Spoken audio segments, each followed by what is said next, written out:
어릴 때 멋모르고 나쁜 남자에게 걸렸다가 큰아이 덕분에 극적으로 탈출할 수 있었죠. 대체 무슨 사연이신지 궁금하시죠? 지금부터 속 시원하게 털어놔 볼게요. 어릴 때부터 가난은 제 삶의 일부였어요. 어릴 때 아버지가 돌아가시고 어머니 혼자 저와 동생 둘을 키웠는데요. 여자 혼자 몸으로 노가다와 식모, 주방 설거지 등등 온갖 일을 다 하셨지만 그래도 집안 형편은 늘 어려웠습니다. 학비를 못 내서 선생님께 혼난 적도 많고요. 친구들에게 맨날 똑같은 옷만 입는다면서 괴롭힘 당하기도 했어요. 어릴 때부터 돈의 필요성을 너무 잘 알았기 때문일까요? 전 고등학교를 졸업하자마자 바로 취업 전선에 뛰어들었습니다. 다행히 운 좋게 작은 회사에 격리로 들어갈 수 있었어요. 첫 월급을 받았던 기억이 아직도 생생합니다. 봉투에 두둑하게 들어간 지폐를 받아들었을 때의 그 설렘이란 마치 제가 부자가 된 것 같은 착각이 들었죠. 행여나 누가 훔쳐갈세라 품 안 깊숙이 넣고 집으로 달렸습니다. 가는 길에 어머니에게 드릴 얼굴 크림도 사고 동생들과 같이 먹을 통닭 2마리도 샀죠. 온 가족이 둘러앉아 통닭을 먹던 그날 밤, 앞으로 더 나은 삶을 살 수 있을 거라는 희망에 부풀었어요. 하지만 현실은 그렇게 녹록하지 않았습니다. 취업한 지 1년쯤 지났을 무렵 어머니가 빙판길에 미끄러져 허리를 다치셨어요. 뼈를 다치는 바람에 당시 하던 건물 청소 일을 그만두셔야 했죠. 그러자 그동안의 고생이 한꺼번에 몸에 영향을 줬던 걸까요? 어머니는 한동안 자리에서 일어나지 못하셨어요. 당장 제가 병든 어머니와 어린 동생 둘을 책임져야만 했죠. 제 월급만으로는 식구들 넷이 먹고 살기엔 빠듯했어요. 고민하던 저는 주말에만 일할 수 있는 아르바이트 자리를 알아보기 시작했습니다. 때마침 회사 근처 중국집에서 주말 식당 보조를 구하기에 냉큼 하겠다고 했죠. 중국집 일은 회사 사무일과는 아예 노동 강도가 차원이 달랐어요. 하루에도 수백 개의 양파를 까고 산처럼 쌓인 설거지를 하다 보면 허리며 무릎이 살려달라고 비명을 질렀죠. 단 1분도 엉덩이를 붙이지 못한 채 정신없이 일해야 했습니다. 그렇게 일하고 쉬는 날 없이 월요일에 바로 출근을 하자니 정말 죽을 것 같았죠. 그래도 어머니와 어린 동생들을 생각하면 그만둘 수 없었습니다. 그날도 출근하자마자 양파를 까고 있을 때였어요. 갑자기 웬 남자가 주방 안으로 쑥 들어오더군요. 저보다 대여섯 살은 많아 보였어요. 손님, 여기 들어오시면 안 돼요. 전 손님 아닌데요. 이 집 아들이에요. 네? 사장님 아들이라고요? 어리둥절해 하는데 뒤이어 들어온 바깥 사장님이 끼어들더군요. 아, 순자 씨는 처음 보나? 이놈은 김영철이라고, 우리 아들. 앞으로 가게 일 좀 슬슬 가르쳐 보려고 하니까 잘 부탁해. 우리 집안 4대 독자라서 할 줄 아는 게 아무것도 없어. 아버지, 그렇게 말씀하시면 제가 뭐가 돼요? 제가 할 줄 아는 게 왜 아무것도 없어요? 이번 회사도 마지막에 대답만 잘했으면 바로 붙었을 텐데. 그래. 안 된 거 계속 생각해서 뭐 하겠냐? 그냥 잊어라. 어차피 이 가게 너 아니면 물려받을 사람도 없어. 너랑 네 엄마는 진작 네가 취직 준비 그만하고 가게 물려받길 바랬다고. 알고 보니 사장님 부부에겐 제법 나이가 찬 아들이 하나 있었습니다. 대학 졸업 후 대기업 입사 준비를 오랫동안 했었는데 그게 잘 안 됐던가 봐요. 그날 이후로 사장님 아들은 매일 가게로 출근 도장을 찍었어요. 처음 몇 달은 요리를 담당하는 사장님 옆에서 열심히 배우는가 싶더니만 곧 꾀를 부리기 시작했죠. 점심시간이 다 돼서야 출근하기 일쑤였고요. 와서도 카운터만 조금 볼 뿐이었습니다. 귀한 4대 독자라서 그런 건지 아니면 두 손 두 발 다 트신 건지 사장님 내외는 그런 아들에게 처음에만 잔소리를 하다가 말더라고요. 일개 아르바이트생이었던 저는 사장님 아들이 차라리 나오지 않았으면 좋겠다고 생각했어요.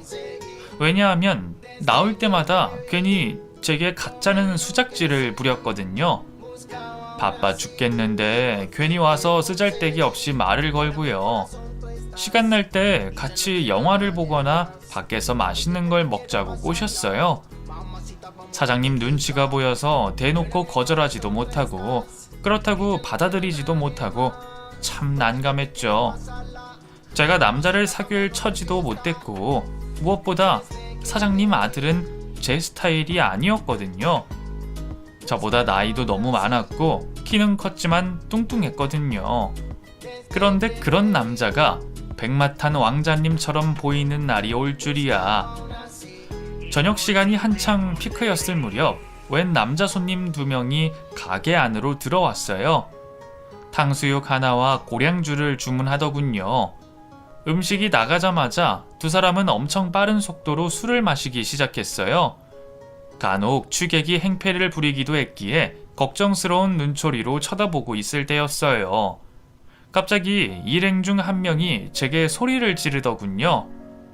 아가씨, 이리 와봐. 네? 저요? 그래, 여기 아가씨가 당신 말고 또 누가 있어? 상당히 취한 것 같았어요. 고압적인 남자의 태도에 쭈뼛거리며 다가갔죠.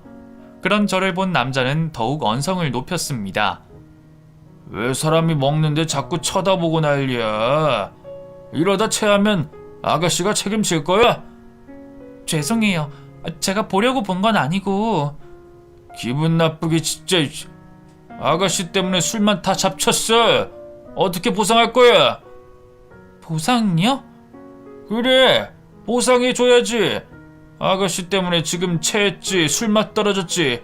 어쩔 거야? 그렇게 대놓고 저를 저격한 손님은 처음이었기 때문에 너무 당황스러웠어요.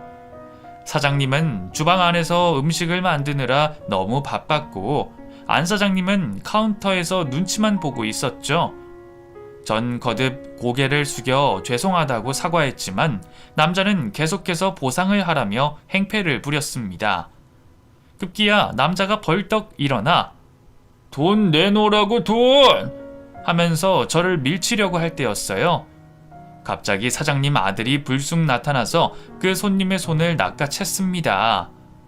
아저씨, 취했으면 집에 가세요.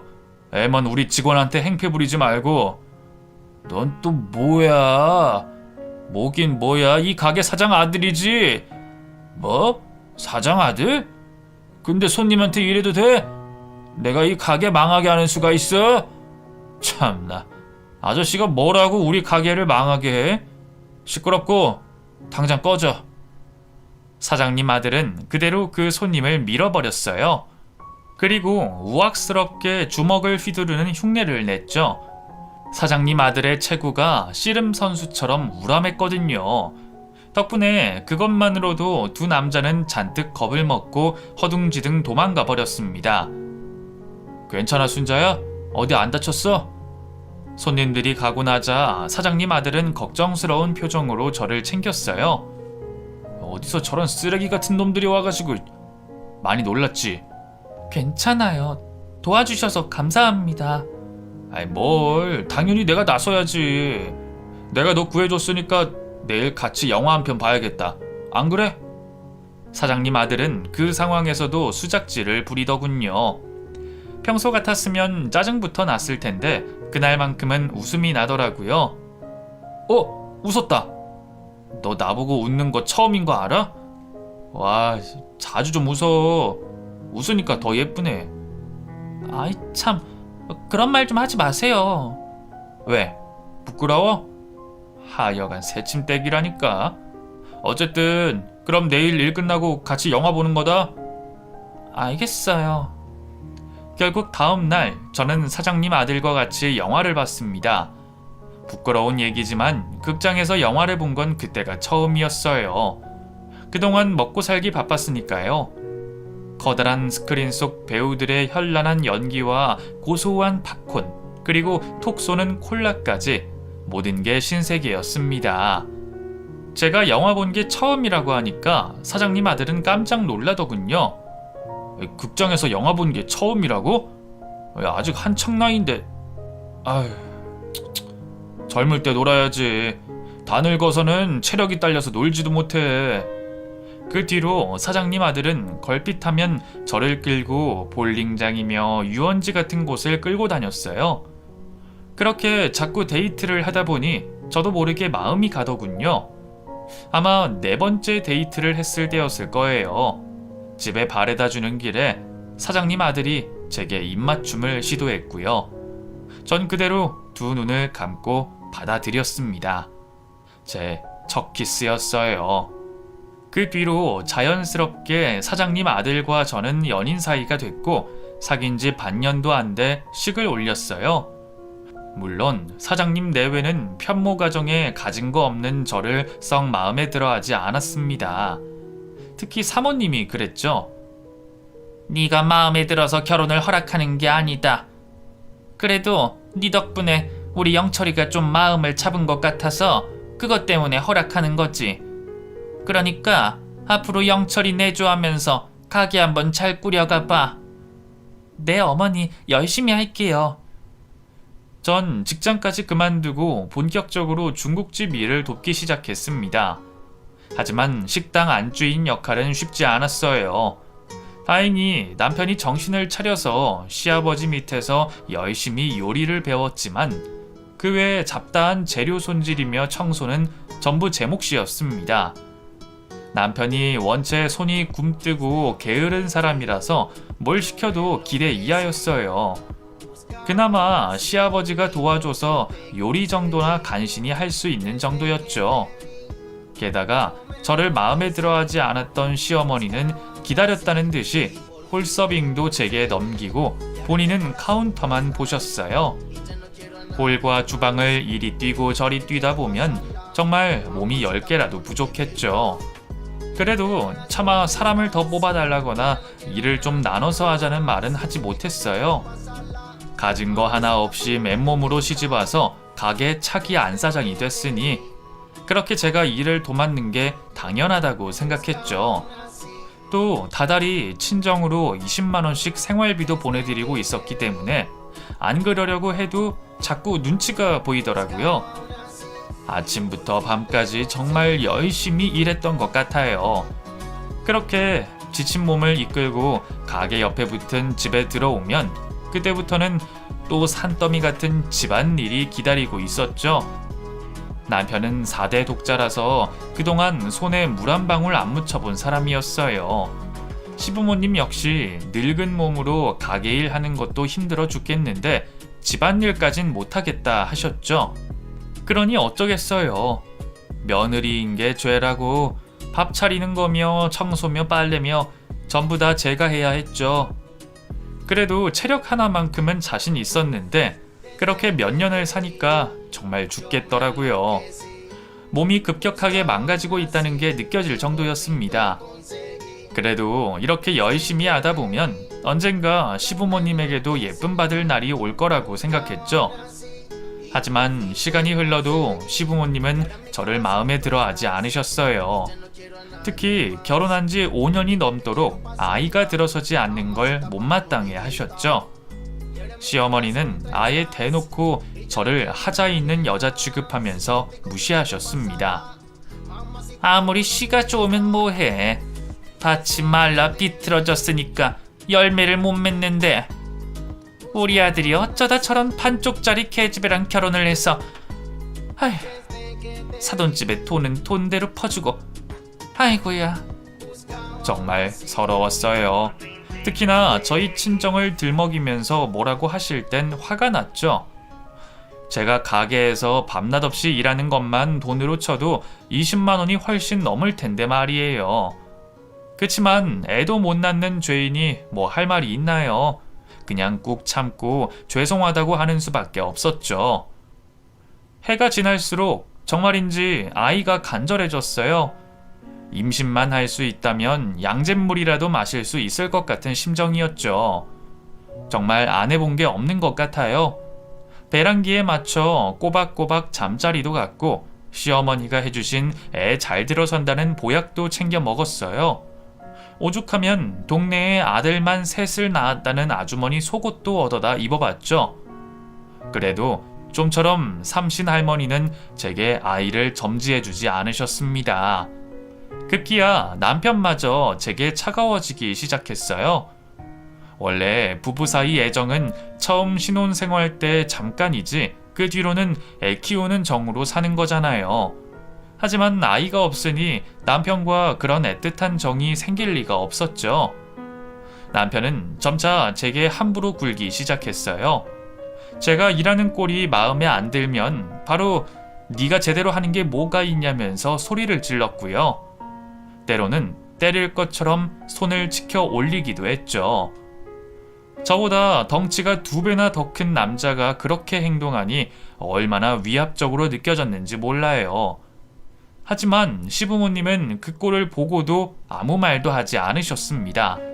오히려 애도 못 낳는 며느리는 당연히 그런 취급을 받아야 한다고 생각하시는 것 같았어요.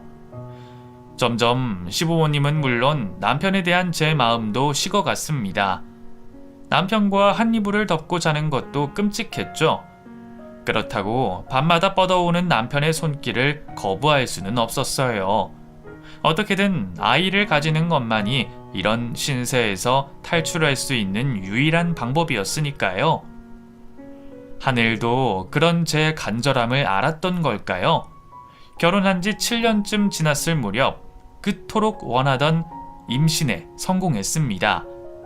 자꾸만 몸이 무겁고 입맛이 없어서 병원에 갔더니 임신 3개월이라고 하더군요. 왜 이제 왔냐면서 의사 선생님한테 얼마나 혼났는지 몰라요. 다행히 검진 결과 뱃속의 아기는 무사했습니다. 전 하늘을 나는 것 같은 기분으로 가게로 달려갔어요. 점심시간이 지나서 한가한 때였죠. 시어머니는 저를 보자마자 뭐하다 이제 온 거야? 점심시간에 얼마나 바빴는 줄 아니? 아프면 뭐 얼마나 아프다고 병원에서 하루 종일 사는 거야? 하면서 한 소리 하셨죠. 평소라면 위축됐을 텐데 아무렇지도 않더라고요. 뱃속에 아이 생각만 해도 든든했죠. 전 온 식구를 한자리에 불러 모았어요. 그리고 떨리는 목소리로 임신 사실을 고백했습니다. 다들 기뻐하면서 축하해 줄 거라고 생각했죠. 하지만 시가 식구들의 반응은 제 예상과 달랐습니다. 모두 도깨비라도 본 것처럼 입을 떡 벌리고 저만 쳐다보더군요. 다들 왜 그러세요? 저 임신했다니까요? 안 기쁘세요? 보다 못한 제가 한 번 더 입을 뗀 순간 갑자기 남편이 자리에서 벌떡 일어났습니다. 임신? 너 진짜 임신이야? 그렇다니까요. 지금 병원에서 확인받고 오는 길이에요. 못 믿겠으면 같이 가서 의사 선생님 만나도 돼요. 안 되겠다 싶어서 남편의 손을 붙잡고 병원으로 가려고 했어요. 하지만 남편은 그런 제 손을 거칠게 뿌리쳤습니다. 임신은 무슨 임신이야? 나 무정자증인데.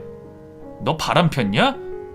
그 순간 머리를 망치로 한 대 얻어맞은 것 같은 충격이 저를 덮쳤어요. 무정자증이라니 그게 무슨 말이에요? 말 그대로지. 너 똑바로 말해봐. 누구야? 누구냐뇨? 너랑 배 맞춘 자식 누구냐고? 죽고 싶지 않으면 얼른 말해. 남편은 제 외도를 확신한 것 같았어요. 정말 너무 억울했습니다. 어떻게 그런 더러운 생각을 할 수 있어요? 평생 남자라곤 당신밖에 몰랐는데 이 뱃속의 애가 당신 애가 아니면 누구겠어요? 그걸 네가 알지 내가 알아? 좋아, 말 못하겠다 이거지? 그 정도로 지켜주고 싶은 애틋한 상대라는 거지? 그럼 이혼해. 나도 당신같이 더러운 여자랑 더는 못 살아. 이혼이요? 지금 진심이에요? 진심이야. 어떤 자식인지 불거나 아니면 갈라서. 남편은 잔뜩 흥분해서 제 말을 더는 듣지도 않았어요. 그리고는 제 분에 못 이겨 그릇을 집어던지고 테이블을 뒤엎으며 난동을 부렸죠. 시부모님이 진정하라고 말려도 막무가내였어요. 정말 얼마나 무서웠는지 몰라요. 혹시라도 아기가 잘못될까봐 구석진 곳에 숨어 벌벌 떨기만 했죠. 임신했으니 이제 행복한 일만 남은 줄 알았는데 뱃속의 아기한테 너무 미안했습니다. 한 차례 날뛰고 진정이 된 뒤에도 남편이 한 말은 똑같았어요. 누구랑 바람을 핀 건지 고백하거나 아니면 이혼하자고 했죠. 전 진짜 다른 남자 손도 잡은 적 없어요. 이 뱃속의 아이가 당신 아이가 아니라면 이 자리에서 벼락 맞고 죽어도 좋아요.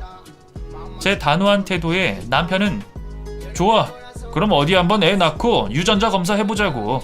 그때고 이렇게 당당할 수 있는지 보자 하더군요. 전 캥기는 게 없었기 때문에 알겠다고 했어요. 그 뒤로도 제 처지는 그다지 나아지지 않았어요. 아니, 오히려 나빠졌죠. 남편은 아예 저를 없는 사람 취급했고요. 시부모님은 저만 보면 눈을 흘끼면서 못 잡아먹어 안달이었습니다.